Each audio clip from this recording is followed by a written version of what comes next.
Olá, Deus abençoe a sua vida. Vamos começar a leitura de mais um livro do profeta Miqueias. Miqueias é um profeta que vai profetizar num tempo tão importante da história de Israel. Sua cidade natal, nós vamos ver aqui a palavra do Senhor que veio a Miqueias de Moresete. Moresete ficava a cerca de 30 quilômetros de Israel. Miqueias, ele era um estrangeiro na nação. Nós não temos assim tantos detalhes. Alguns dizem que seu trabalho era mais voltado ao campo, mas temos poucas evidências sobre isso. Mas eu quero falar sobre esse profeta, entendeu? Ele vai atuar no reino de Judá e Israel por volta do século 8 a.C. Ele é contemporâneo de Isaías, de Amós e de Oséias, né? E o que eu gosto de Miqueias é que a sua mensagem ela é uma mistura de advertência e esperança. Miqueias também é um profeta que fala muito e condena a injustiça social, condena a corrupção e a idolatria, e eu gosto muito desses temas, entendeu? Ele fala muito contra os líderes religiosos e os líderes civis, e Miqueias é conhecido por suas fortes denúncias contra ricos e poderosos que oprimiam os pobres, entendeu? E aí ele também vai proclamar a restauração futura do povo e aponta também para o reinado messiânico de Jesus. Vamos lá. Capítulo 1 é o julgamento de Samaria e Jerusalém. Ok? Miqueias começa anunciando que Deus está prestes a descer e julgar as transgressões de Israel e Judá. Verso 2 ao verso 4. E aí ele fala que a destruição de Samaria ela é certa, né? Seus ídolos serão destruídos e a cidade será reduzida a escombros. Versos 6 ao 7. Por que essa destruição, pastor? Por causa da idolatria. Miqueias lamenta profundamente pelo que vai acontecer, e aí chorando pela destruição iminente das cidades. E aí verso 8 e 9, o lamento do profeta, verso 8 e 9. Por causa disso chorei e lamentarei, andarei descalço e nu, uivarei como um chacal e gemerei como um filhote de coruja. Então você vê o desespero do profeta ao receber essa mensagem do que vai acontecer. E aí o capítulo continua com, capítulo 1, com Miqueias listando várias cidades de Judá, prevendo seu destino como parte do julgamento divino, né? E aí o verso 16 ele diz assim: rapem a cabeça em planto por causa dos filhos, nos quais vocês tanto se alegram. Fiquem calvos como a águia, pois eles serão tirados de vocês e levados para o exílio. Então nós vamos ver que algumas lições do capítulo 1, né? Isaías 10, 5 e 6, assim como o profeta Miqueias, Isaías profetiza que Deus usará a Síria como instrumento para julgar Israel por causa de sua idolatria, né?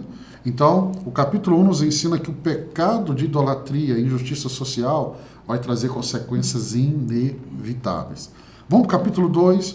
Capítulo 2, o propósito, o assunto, é a denúncia do profeta Miqueias, a opressão dos ricos e poderosos que tiram proveito dos pobres vulneráveis. Então, capítulo 2, Miqueias começa condenando aqueles que planejam a maldade durante a noite e a executam ao amanhecer. Eles cobiçam e tomam propriedade de outros, especialmente dos pobres, né? Então, verso 1 ao 2 do capítulo 2, né, é o castigo dos opressores aqui. E aí, como resultado, Deus promete enviar calamidade sobre esses opressores, tirando deles tudo o que acumularam injustamente. O povo, especialmente líderes que não querem ouvir as advertências do profeta Miqueias, que preferem falsos profetas que prometem paz e prosperidade. Você vai lembrar do tempo de Jeremias, muito parecido, Jeremias pregando a verdade, mas as pessoas procuraram os falsos profetas porque eles falavam o que elas queriam ouvir. Não é diferente do tempo de Jeremias, não é diferente do tempo de Miqueias e não é diferente nos dias de hoje. E apesar da dura condenação, o capítulo 2 ele termina com uma promessa de restauração. Deixa eu ler para você, verso 12. Vou de fato ajuntar todos vocês, ó Jacó. Sim, vou reunir o remanescente de Israel. Eu os ajuntarei como ovelhas num aprisco, como rebanho numa pastagem. Haverá ruído de grande multidão. Aquele que abre o caminho irá diante deles. Passarão pela porta e sairão. O rei deles, o Senhor, os guiará. Então, capítulo 2 termina com uma promessa de restauração. E aí nós vamos para o capítulo 3. Capítulo 3 fala da corrupção dos líderes e os profetas falsos. O terceiro capítulo vai denunciar principalmente os líderes civis, e os líderes religiosos de Israel.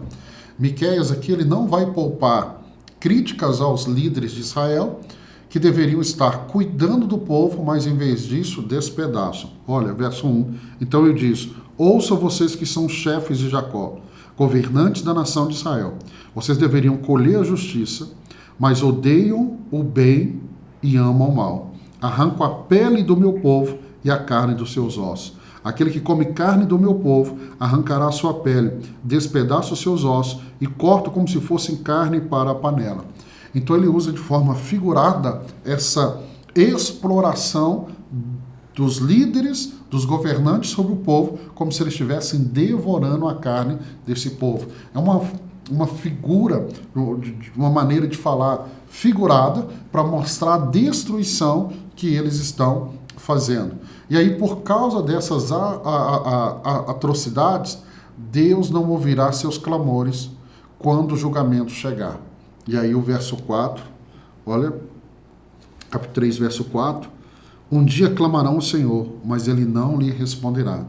Naquele tempo, ele esconderá deles o rosto, por causa do mal que eles têm feito. Então entenda, uma vida de pecado, uma vida de injustiça social, uma vida trazendo prejuízos para os outros, amanhã eu vou orar e Deus vai me ouvir. Não, ele está dizendo aqui, eu não vou ouvir a oração dos líderes, dos governantes, por causa do que eles têm feito ao meu povo.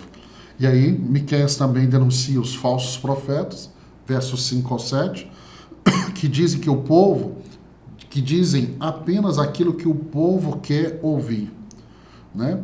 E eles fazem isso em troca de dinheiro, prometendo paz quando não vai ter paz. E aí, em contraste, Miqueias afirma que ele fala pela força do Espírito Santo. Olha o verso 8.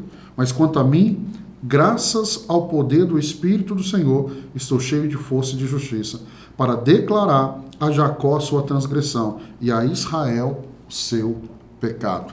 E aí ele termina o capítulo com uma profecia de que Jerusalém será destruída por causa da corrupção dos seus líderes. O verso 12, terminando o capítulo 3, por isso, por causa de vocês, Sião será arada como campo. Jerusalém se tornará um monte de entulho, e a colina do templo um matagal. Então, por causa dos líderes, do pecado deles, a destruição chegará a toda a cidade. Terminamos o capítulo 3 de Miqueias. Amanhã, se Deus permitir, nós vamos estar no capítulo 4, capítulo 4, 5 e 6 do livro de Miqueias. Então, Deus abençoe sua vida. Até amanhã, na nossa leitura. Nós já estamos quase terminando o Velho Testamento. Deus te abençoe.